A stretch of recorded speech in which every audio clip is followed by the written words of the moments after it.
Dear colleagues, it's good to be back with you, and I'm pleased to say that we have as our guest in the studio today Lord Howell, who was in the British government, the British cabinet, as the gentleman looking after energy first and then transport in Prime Minister Thatcher's government.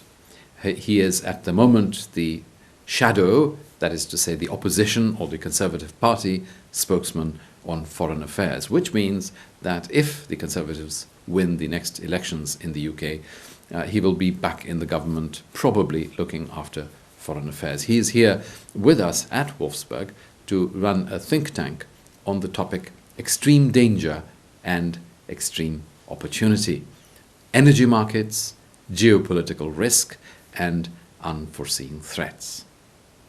So, Lord Howell, it's a pleasure to have you with us. But if I may begin with a somewhat delicate question, is it not a bit provocative to put it like that? Extreme risk, extreme danger? Yes, but I use the word extreme advisedly because I think we have moved into a world of more violent movements and volatile elements in everything, in financial markets, in political opinion, in fashion, and in human behavior. Now, the question behind that is, why have we done so? And my answer, not the only answer, but one of the main answers, is because knowledge, which Francis Bacon said in 15th century is power, has been vastly dispersed. And if you disperse power into more hands, you get more volatile, irresponsible, and unaccountable use of that power. And that is what we are seeing today. It is the inevitable outcome of the informational age and the information technology revolution. Power is dispersed, central governments are weaker, non-elected bodies are stronger, alas, terrorists are stronger, international criminal groups are stronger, lobbies are stronger. It's good news and bad news. More freedom from central government, yes, but also more irresponsible power, yes. At a headline level, Lord Howell, that is clearly the case. But it is very interesting, isn't it, that since the fall of the Berlin Wall, when we should have moved into more stable markets, given greater information transparency, greater political stability around the world with the collapse of this Cold War pressures and so on, we should have had much more stable markets, but actually we have moved into much more unstable markets. We have more unstable markets because markets don't operate in an economic vacuum, operated by perfect settling of price amongst economically rational individual market agents and players. Would that it was so, and many economists seem to think it's so, but it isn't.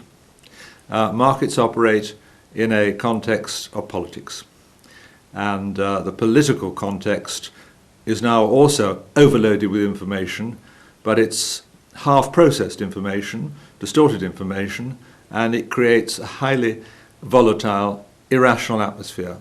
And therefore, normal economic markets have to operate, financial markets have to operate in this increasingly frenzied and unsettling and unstable atmosphere. And that is why the theory hasn't worked out in practice. We should have had more smooth markets, more information.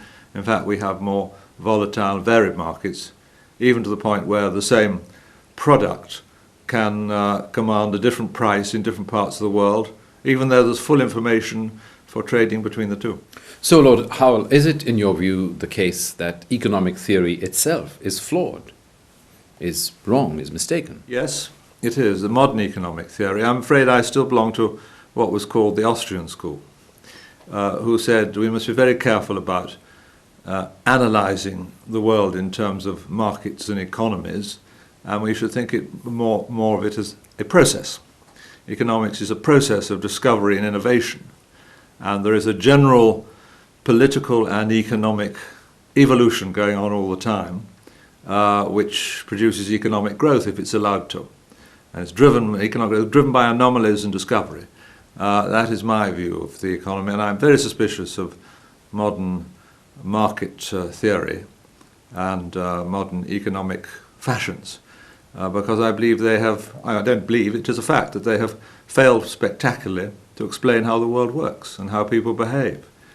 So we are in a more unstable and vulnerable world that modern economic theory at least does not help us to understand, though of course the Austrian school might help us to understand a little better.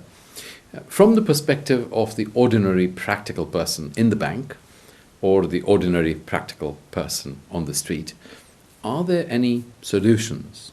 Are there any ways forward? Yes, I think if one starts from the beginning of wisdom is to understand that there are no overall patterns and systems from which you can determine what's going to happen. We're much more dealing with the weather and art than we are with any kind of science in economics. So I think that's the beginning of wisdom.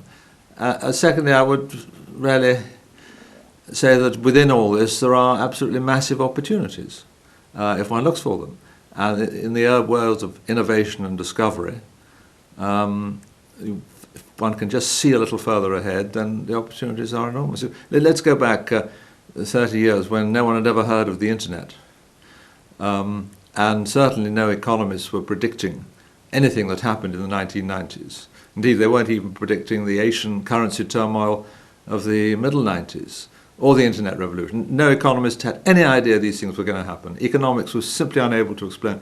But I think inside UBS, if I may say so, and other banks, thinking people, examining the world as it was changing, examining new innovations, the wave of technological advance, might have foreseen these things and might have realized where the risks were and where the money was to be made. So for an organization, a company, financial institution like ours, UBS, is there a way of systematically keeping in mind all these different aspects, the greater vulnerabilities, greater risks, of course greater opportunities, greater threats, together? It is, yes, and understanding the nature of international politics. The fabric of international relations has itself changed as a result of instant communication and the information technology revolution. And there's a lot of misunderstanding today about how international politics works.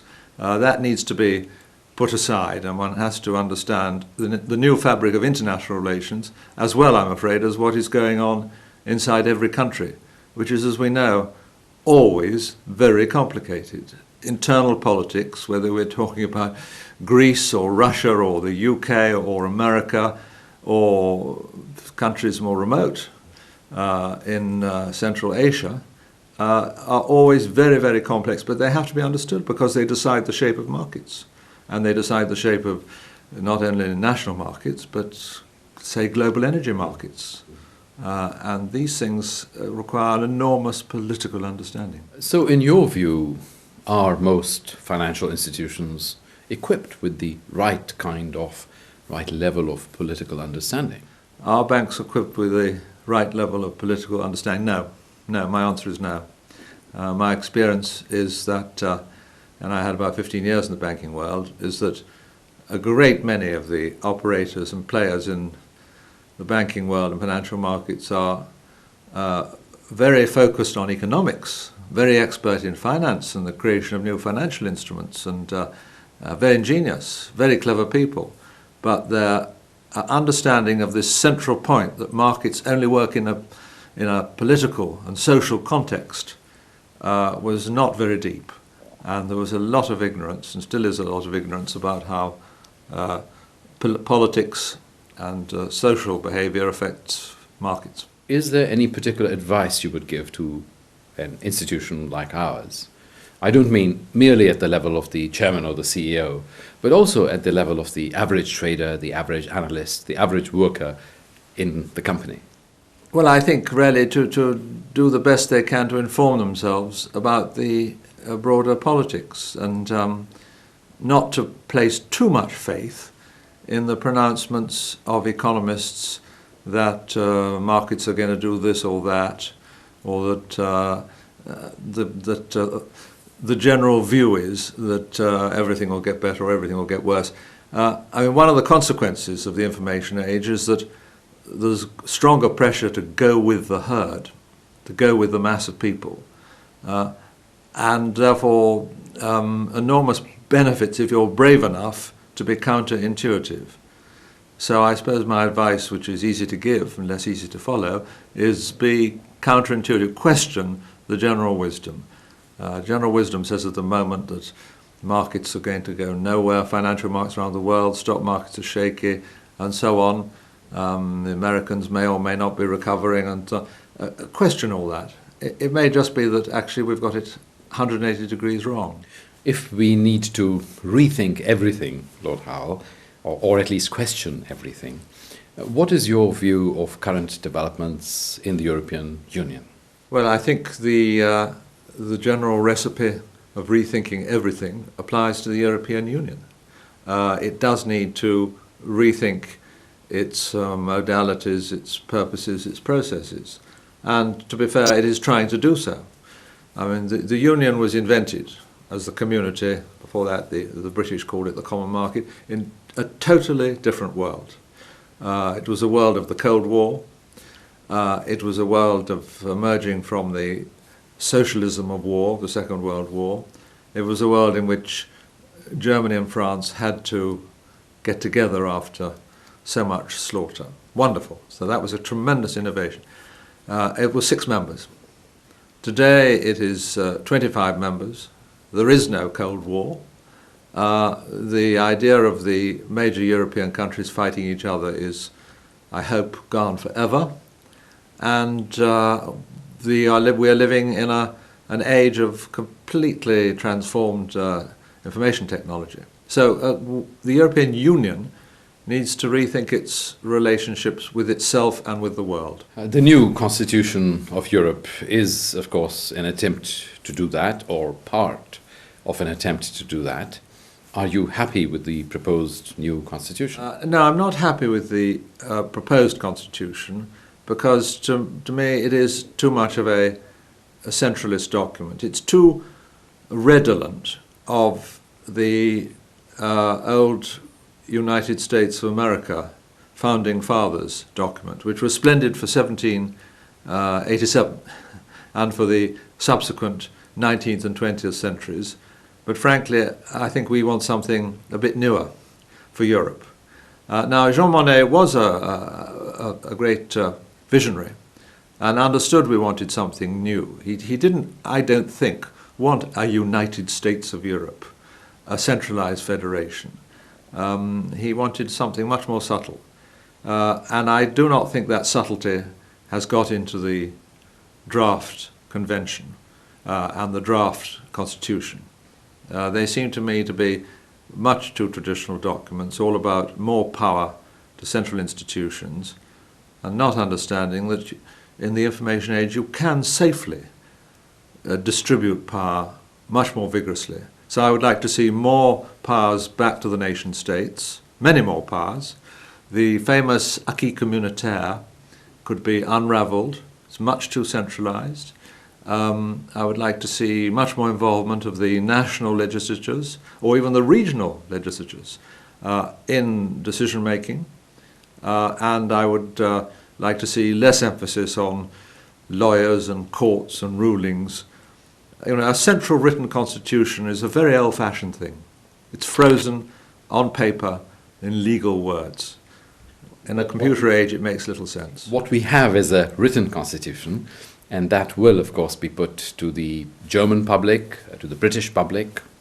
Do you think it will actually see, the constitution will actually see the light of day? In other words, will it actually be accepted by the people? I very much doubt it. I think if it gets as far as a referendum in Britain, which we've now undertaken to have, at the moment it's very hard to see how the British would embrace a new higher legal authority and a new written constitution. The British have this 1,000 years of evolution of constitutional practice.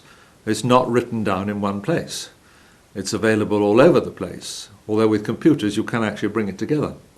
Other countries do have written constitutions, but it sounds as though in Poland and in Denmark and several other countries, the people are very uneasy about moving on to a complete new higher constitution.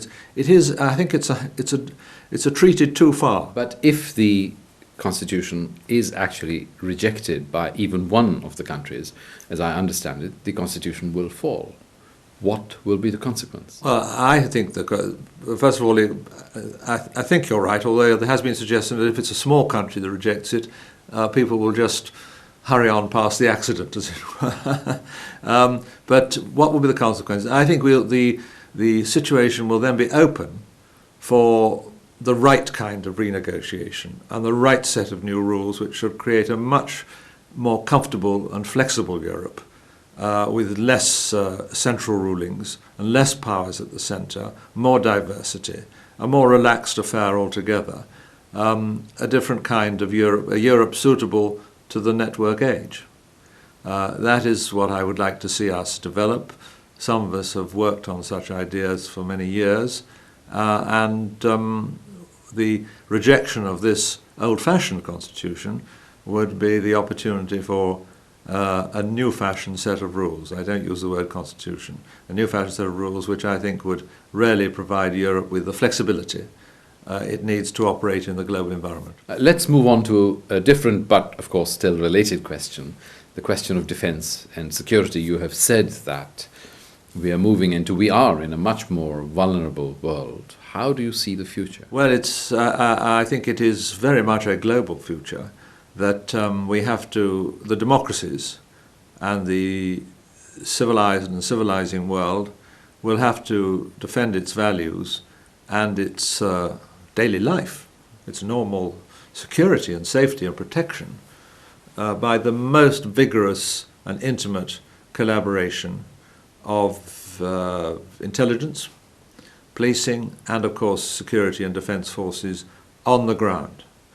So I see much more bigger resources going into these areas, and I see, I'm afraid, some curtailment of the freedoms in the free societies for the sake of their own safety. But Lord Howell, even with the most extensive cooperation between police and intelligence services around the world, and even with greater powers to them, do you really think that we will be able to defend civilized values against the onslaughts of individual terrorists, of whom the number is not small? Well, probably not completely, but we can pursue a number of strategies to contain the problem. One, of course, is to have tighter security, but on the other side of the equation, it is to be less vulnerable. Society is very vulnerable. We sit complacently, living off an immensely intricate global energy system, for instance, as well as a global information system. Both of these are vulnerable. The global information system has taken steps to protect itself. How? By the simple expedient of more backups and more local storage, so that if the global system goes down, you're still all right. But on the energy side, we haven't done that. The energy system is wide open. The world oil distribution system, oil production and distribution system, is wide open to terrorist vulnerability. So is the world gas and liquid natural gas system. And so in a way is the nuclear system, in that one nuclear power station attacked or destroyed actually undermines the whole system. So these are very vulnerable areas. So, of course, our social life, our traffic control of our great cities, our environment, our rivers, all very vulnerable. We can take many steps to make our society less vulnerable, short of closing down freedom altogether. What could some of these practical steps be? Well, if I may just concentrate on energy, because Yes. otherwise we get into too wider discussion. Where are we now? We are still oil and coal and gas dependent. America gulps down oil. China now is gulping down oil and gas and coal. And we're seeing the effect in price rises. Meanwhile, we have old-fashioned, vulnerable electric grids to distribute our electricity. We can reduce dependence on these things radically, and we can miniaturize and localize the sources of power to some extent. So that would require big tax incentives, many changes of the trading in CO2, carbon dioxide emissions is one example of the incentives to smaller, cleaner power production.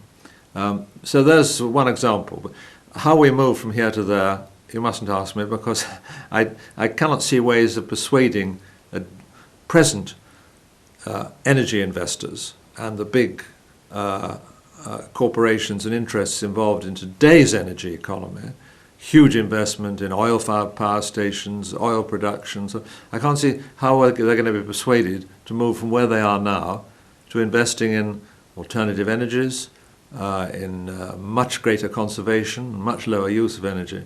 It requires a big switch, and I don't see that markets are going to be able to do that. I think governments are going to have to step in. Well, Lord Howell, what do you think will be the consequence of managing that transition well versus not managing that transition well? Well, that opens up the imagination that if, let's say, it was managed badly and we had huge interruptions in oil supply, which is possible. It's estimated by the International Energy Agency that by 2020, which is not far ahead, half the world's oil and gas will come from politically unreliable, super vulnerable areas. Russia, Georgia for transition, Algeria, Nigeria, Venezuela. I only need to list them to make the point. So the consequences of managing things badly will be supply interruptions. Supply interruptions will cause panic because daily, hourly life depends upon electricity, gasoline at the station, the gasoline station, the petrol station, and so on. And we will have very frightened people, and that will lead to frightened governments, and that will lead to more extreme authoritarian measures, and we will see a serious depletion of freedom and a frenzied search by the nation states for energy security, which they will not obtain. We're beginning to see some of that already. The big countries like China, like America, are worried about their energy security. And what does this lead to? Some would say it leads to war. Why is Iraq invaded? For all sorts of reasons, but undoubtedly one of them, because Iraq is sitting in the middle of the world's bulk of oil reserves, and itself is potentially the second biggest oil producer. So already we're seeing the signs of it being badly handled. Good handling would require immensely skilled policy and tax engineering and social engineering to switch us to a less oil and gas dependent world. So there you are, dear colleagues, the views of one of the eminent men of our world on a whole variety of issues which are quite thought-provoking and perhaps need to be kept at least in mind as we go about our daily business. Thank you very much. I look forward to welcoming you again to Wolfsburg Window on the next occasion. Goodbye.